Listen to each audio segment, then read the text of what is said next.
네, 71번부터 보도록 하겠습니다. A국 경제에 총 수요 곡선과 총 공급 곡선이 각각 주어져 있고요. 기대 물가가 2에서 4로 증가할 때 균형 소득 수준의 변화와 균형 물가 수준의 변화는 했으니까 뭐 요거 그냥 계산만 해보시면 되겠죠. 그러면은 Y는 빼기 P 더하기 8이고요. 그 다음에 공급 곡선이 총 공급 곡선이 Y는 처음에 2였죠. 그럼 2를 넣으면은 P 그 다음에 빼기 2 여기다 넣어주면 되니까 플러스 2 되겠죠. 요때 한번 연립해 보시면 되겠고 그 다음에 기대 물가 수준이 4로 변하면은 요게 4가 될 테니까 Y는 P가 되겠죠. 요거랑 같이 한번 연립을 해서 두 개 찾아보시면 되겠죠. 그럼 요때는 어떻게 돼요? 균형 국민소득 어떻게 요거 연립해 볼까요? 빼기 P 더하기 8이랑 P 더하기 2 같다라고 놓으면 되니까 6은 2P 그 다음에 3은 P가 되겠네요. 그리고 이때 균형 국민소득은 5가 되겠고 요거 두 개 연립하면은 이번에는 빼기 P 더하기 8은 P가 되니까 8은 2P 그러면은 물가는 얼마가 돼요? 물가는 4가 되죠. 그리고 이때 국민소득도 4가 되겠네요. 그러면은 균형 국민소득은 5에서 4로 마이너스 1만큼 빠졌고요. 물가 수준은 3에서 4로 1만큼 증가했죠. 그래서 정답은 4번 이렇게 보시면 되겠습니다. 그 다음에 72번 폐쇄 경제의 ISLM 모형에서 화폐 시장 균형 조건이 이렇게 주어져 있고요. 그 다음에 조세 삭감이 미치는 효과로 옳은 것을 모두 고르시오 했어요. 자, 볼게요. 자, 그런데 우리가 일반적으로는 화폐 수요를 이자율과 그냥 국민소득의 함수로 줘요. 근데 이 문제에서는 뭘로 줬냐? 가처분 소득의 함수로 줬죠. 그래서 조세가 뭐에도 영향을 주는 걸로? 조세가 화폐 수요에도 영향을 주는 걸로 이제 문제를 준 상황이고 일단은 조세를 삭감하면은 Y는 CIG로 봤을 때 C에 뭐가 들어있어요? C0 더하기 C 한계 소비 성향 Y 빼기 T 소비도 가처분 소득의 함수로 보기 때문에 일단 조세를 삭감한 거죠. 조세를 삭감하면 어떻게 된다? 확장적 정책이죠. 조세를 삭감하면 가처분 소득을 늘려줘서 소비를 늘리기 때문에 IS 곡선이 우측으로 이동하는 거 맞죠?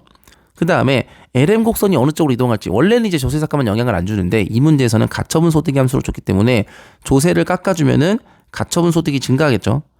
조세를 깎아주면은 가처분 소득이 증가할 거고 가처분 소득이 증가하면 화폐 수요가 어떻게 된다? 화폐 수요가 증가할 거란 얘기죠. 화폐 수요가 증가하면 LM 곡선은 왼쪽으로 이동하죠. 그래서 오른쪽으로 이동한다는 보긴 틀렸고요. 그 다음에 화폐 수요 방금 증가한다고 했으니까 디귿도 틀렸죠. 자, 그 다음에 ISLM 모형에서 이게 YR 평면에서 IS 곡선과 LM 곡선이 있었을 때 IS 곡선이 우측으로 이동하고 방금 본 것처럼 화폐 수요가 증가해서 IS 곡선이 왼쪽으로 이동하면은 최초 균형보다 이자율은 상승하겠죠. 그래서 정답은 3번 이렇게 보시면 되겠습니다. 그래서 이것도 별로 어려운 문제 아니었던 것 같고 73번 볼게요. 인플레이션에 관한 설명으로 옳지 않은 것은 1번 메뉴 비용은 인플레이션에 맞춰 가격을 변경하는 데 발생하는 각종 비용을 말한다. 맞는 얘기죠. 디스인플레이션 상황에서는 물가 상승률이 감소하고 있지만 여전히 물가는 상승한다. 디플레이션과 디스인플레이션은 구분하셔야 돼요. 인플레이션은 물가가 상승하는 거, 디플레이션은 물가가 하락하는 거. 디스인플레이션은 요겁니다.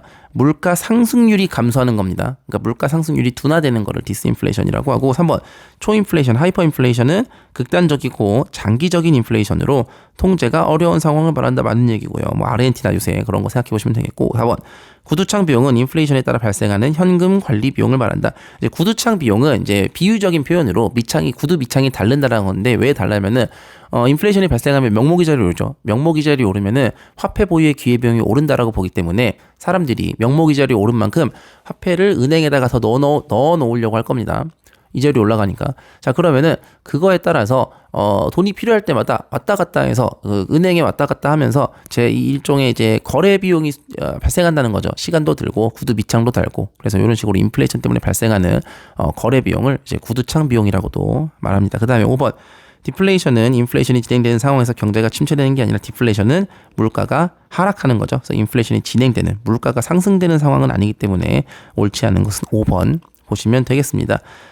74번 필립스 곡선에 관한 설명으로 옳지 않은 것은 1번 필립스는 임금 상승률과 실업률 간의 음의 경험적 관계를 발견했다. 맞는 얘기죠. 원래 영국의 경제학자 필립스는 이제 영국의 경제학자인데 처음에 필립스 곡선은 뭐였었냐면은 우리가 아는 필립스 곡선은 이제 실업률과 인플레이션율 간의 관계를 나타내잖아요. 그런데 이제 처음에 필립스가 연구했던 거는 명목임금 변동률이었어요. 물가 상승률이 아니라 명목임금 상승률과 실업률 간의 관계를 이제 통계적으로 확인을 했던 겁니다. 그런데 이제 나중에 다른 학자들이 추가적으로 이론을 전개시키면서 명목임금 상승률을 뭘로 볼 수도 있지 않을까? 물가 상승률, 바꿔 말하면은 인플레이션율로 봐도 괜찮을까라고 해서 조사를 해봤더니 인플레이션율과 실업률 간의 똑같은 음의 관계가 성립을 해서 이제 우리가 지금 보는 필립스 곡선은 물가 상승률과 실업률 간의 관계지만 최초 필립스가 봤던 거는 명목임금 상승률과 실업률 간의 관계다라고 보시면 되겠고요. 2번 우상향하는 단기 총 공급 곡선과 오쿤의 법칙을 결합하면 필립스 곡선의 이론적 근거를 찾을 수 있다. 그래서 우리가 요게 PY, 그래서 요게 제가 항상 수업 시간에 필립스 곡선이랑 AS 곡선, 단기 총 공급 곡선은 이제 대칭되는 관계라고 했어요. 그리고 대칭 역할을 해주는 게 뭐가 된다? 오쿤의 법칙이라고 했었죠. 그래서 요 수업 시간에 다 설명했던 거니까 보시면 되고요. 그다음에 3번, 요게 이제 오쿤의 법칙이다. 그래서 오쿤의 법칙이랑 총 공급 곡선을 연립하면은 요거 찾을 수 있다라는 거고. 3번 적응적 기대를 가정하면은 장기에서도 필립스 곡선은 우하향한다. 우리가 장기에는 적응적 기대를 가정하면은 단기에는 필립스 곡선 우하향, 단기에는 총 공급 곡선 우상향, 장기에는 필립스 곡선 수직, 장기에는 총 공급 곡선 수직이죠. 그래서 3번은 틀렸고요. 4번 단기 총 공급 곡선이 가파른 기울기를 가질수록 필립스 곡선도 가파르다. 제가 아까 말한 것처럼 대칭 관계이기 때문에 가팔라질수록 얘도 가팔라지겠죠. 이렇게 보시면 되겠고, 그 다음에 5번 세고전압하는 합리적 기대를 가정할 경우 국민소득의 감소 없이 인플레이션을 낮출 수 있다고 주장하였다. 요게 이제 인플레이션을 낮추는 그 정책에서 점진주의와 급진주의에 관한 내용이죠. 그래서 단기적으로는 우리 적응적 기대를 가정하면은 여기 필립스 곡선 상황에서 인플레이션을 낮추고자 하면은 뭐를 감내해야 돼요? 실업의 증가를 감내해야 되죠. 실업 증가, 바꿔 말하면 경기 침체를 감내해야 됩니다. 인플레이션율을 잡기 위해서는 단기적으로는 실업을 감내해야 되고 국민소득의 감소를 감내해야 되지만 합리적 기대가 형성이 되면은 단기에도 수직에 필립스 곡선이 도출되기 때문에 인플레이션율을 낮출 때 실업률 상승이나 경기의 침체 같은 그런 것들을 감내할 필요가 없다라고 본 거죠. 그래서 이렇게 보시면 되겠고요. 그 다음에 75번 보겠습니다. A국의 중앙은행은 필립스 곡선 성장률과 실업률 간의 관계, 이자율 준칙에 따라 이자율을 결정한다. 현재 목표 물가 상승률이 2%고요.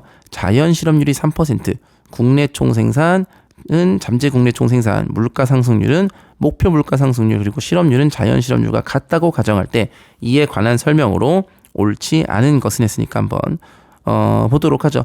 자, 그러면은 여기서 P2는 기대 물가 상승률, PT는 목표 물가 상승률 이렇게 했으니까 한번 하나하나씩 보도록 합시다. 자, 일단은 목표 물가 상승률이 2%라는 얘기죠.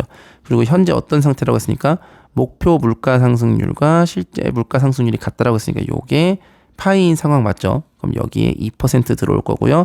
2% 들어올 거고 2% 들어오겠죠. 맞죠? 그 다음에 실제 국내 총생산은 잠재 국내 총생산과 같다라고 하기 때문에 요 두 개가 같다라는 얘기죠. 그럼 여기 빵이 되니까 여기 G 산출량 계분 얼마가 된다? 요거 현재는 빵이라는 얘기죠. 실제 생산량이랑 자연 산출량이랑 같다, 잠재 국내 총생산이랑 같다고 해서 요거 빵 된다는 얘기죠. 그럼 지금 현재 이자율은 얼마가 된다? 여기 빵 두 개 같으니까 빵 2% 더하면은 현재 이자율은 4% 맞죠? 요거 테일러 준칙 이용한 거고, 그 다음에 현재 기대 물가 상승률은 2%다라고 했는데 실업률이 자연 실업률과 같다라고 했으니까 여기도 빵 되는 거 맞죠? 그 다음에 실제 실업률이 2%인데 요거 두 개가 같다라고 돼야 되기 때문에 기대 물가 상승률도 2% 맞죠? 그 다음에 3번 실업률이 5%로 상승하고 기대 물가 상승률이 변화하지 않았다면 물가 상승률은 1%다라고 했는데 한번 봅시다. 그 다음에 볼게요. 성장률과 봅시다. 실업률이 5%로 상승하고 지금 현재 자연 실업률 좋죠. 그럼 지금은 실업률이 자연 실업률과 같기 때문에 여기는 3%, 그 다음에 지금 3%긴 한데 실업률이 얼마로 오른다? 실업률이 여기가 5%로 오를 거란 얘기죠. 실업률이 5%로 오르면은 2%, 0.5 곱하니까 여기 부분이 마이너스 1% 되겠고요. 마이너스 1%일 때 기대 물가 상승률이 변하지 않았대요. 현재 기대 물가 상승률 2%라고 확인했으니까 기대 물가 상승률 변하지 않았다라고 하면은 실제 인플레이션율은 얼마가 될 거다? 2에서 1을 빼니까 물가 상승률 1% 맞죠?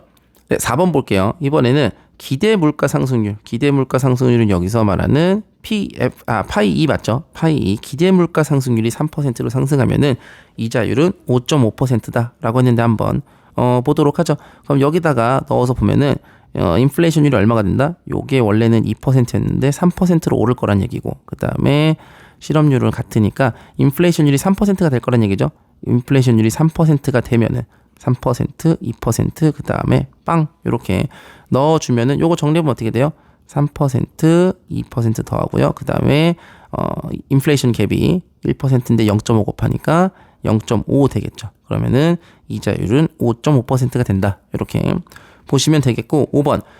그래서 나머지는 이제 계산하는 거는 사실 이게 어렵지는 않은데 아마 요거 테일러 준칙 문제도 크고 그다음에 계산 막 해야 되니까 실제 시험장에서는 좀 어렵게 느끼시지 않을까라고 해서 난이도 중으로 표시하긴 했는데, 사실 하나하나 그냥 계산만 해보면은 어렵지는 않은 문제예요. 근데 이제 시험장에서 이제 긴장되고 시간이 모자란 상태에서 이걸 다 좀 천천히 앉아서 계산하기가 좀 힘들겠죠. 5번. 실업률이 1%로 하락하고 기대 물가 상승률이 3%로 상승하면은 이자율은 7%다라고 했는데 한번 보도록 하겠습니다. 그 다음에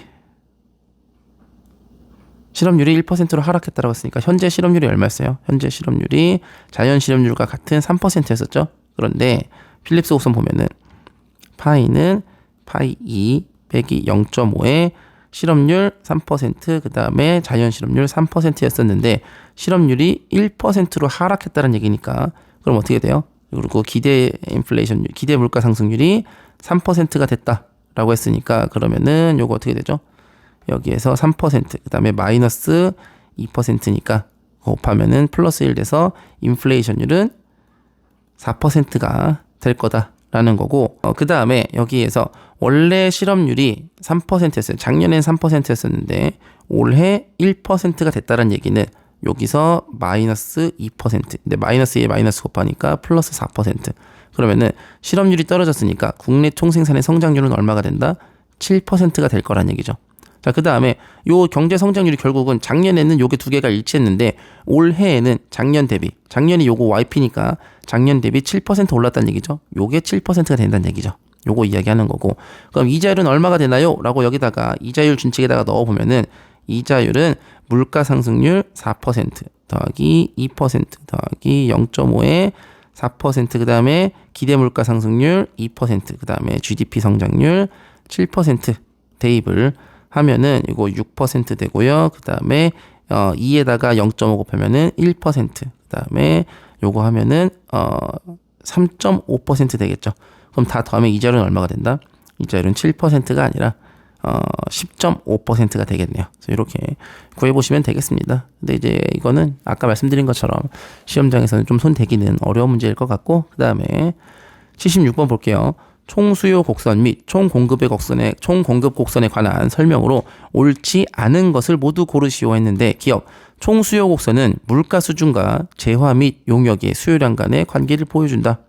이거 맞는 얘기죠. 이게 총수요 곡선의 특징, 정의죠. 총수요 곡선은 해당 물가 수준에서 총수요가 얼마나, 국가의 한 총수요가 얼마나 되는가 그 관계를 나타내는 거고, 니은 통화수요 또는 투자가 이자율의 영향을 받지 않을 경우 총수요 곡선은 수평선이 된다라고 했는데, AD 곡선의 기울기는 IS 곡선 기울기에 비례한다라고 했고 수업 시간에, 그 다음에 LM 곡선의 기울기에는 반비례한다라고 봤죠. 그렇죠? 자, 그러면은 투자가 이자율의 영향을 받지 않는데요. 투자가 이자율의 영향을 받지 않는다는 거는 케인즈 학파적인 입장이고, 케인즈 학파적인 입장이 가까울수록 IS 곡선이 가팔라진다는 거죠. 그럼 AD 곡선도 어떻게 된다? 가팔라진다라는 거죠. 그런데 투자가 이자율의 영향을 받지 않을 경우 총수요 곡선은 수평, 더 완만해진다라고 했으니까 니은은 틀린 보기가 됩니다. 반대로 통화수요 쪽으로 보면은 통화수요가 이자율의 영향을 받지 않는다라고 한 거는 마찬가지로 케인즈 학파적인 입장이죠. 케인즈 학파적인 입장에서 LM 곡선이 완만하게 되죠. 그럼 반비례 관계니까 완만할수록 AD 곡선 가팔라지는 거 맞죠? 그 다음에 디귿. 단기적으로 가격이 고정되었을 경우 총 공급 곡선은 수평이 된다. 가격이 신축적일수록 수직에 가깝고 가격이 경직적일수록 더 누워있다라고 보시면 되기 때문에 디귿도 맞는 보기가 되고요. 리을. 정부 지출의 변화는 총수요 곡선 상의 변화가 아니죠. 총수요 곡선 상의 점의 이동은 물가가 변해서 총수요가 변하는 거고, 정부 지출처럼 외생적인 변수들이 변하는 경우에는 IS 곡선도 오른쪽으로 이동하고 AD 곡선도 오른쪽으로 이동하는 요인이 되기 때문에 옳지 않은 것은 니은 리을 4번 보시면 되겠습니다. 그 다음에 77번 장기적으로 경제 성장을 촉진시킬 수 있는 방법으로 옳은 것을 모두 고르시오. 투자 지출을 증가시켜서 실물 자본 증가시킨다. 요거 고전학파가 주장한 방법 맞죠? 기업이 싼 이자율로 투자를 많이 해서 생산 능력을 늘리면은 공급 능력이 확충될 거야 라는 게 고전학파의 입장이기 때문에 실물 자본 증가시키면 당연히 경제 성장 촉진할 수 있을 거고요. 그 다음에 저축률을 낮추어 소비를 증가시킨다라고 했는데, 그 저축률을 변동, 이거 솔로 모형에서 장기적이라고 했으니까 솔로 모형 KY에서 진정한 기술 진보, 진정한 성장은 뭘로 봐요? 진정한 성장은 생산 기술의 진보 혹은 인구나 투입의 증가, 인구나 또 자본의 증가 이런 걸로 보지, 단기적으로 저축률 왔다 갔다 하는 거는 단기적으로 저축률 왔다 갔다 하는 거는 성장에 영향을 못 미치죠. 이렇게 보시면 되겠고, 그래서 이제 그런 거잖아요. 여기가 1인당 GDP, 그 다음에 이 저축 금액 이렇게 있는 건데, 저축을 늘리고 줄이는 거에 따라서 GDP 자체가 변할 수 있지만 그건 우리가 수준 효과라고 봤었죠. 그래서 이거는 그냥 생산함수의 진보 없이 그냥 더 저축을 늘리냐 줄이느냐 그거의 문제이기 때문에, 그리고 저축률을 낮추면 심지어 GDP도 떨어집니다.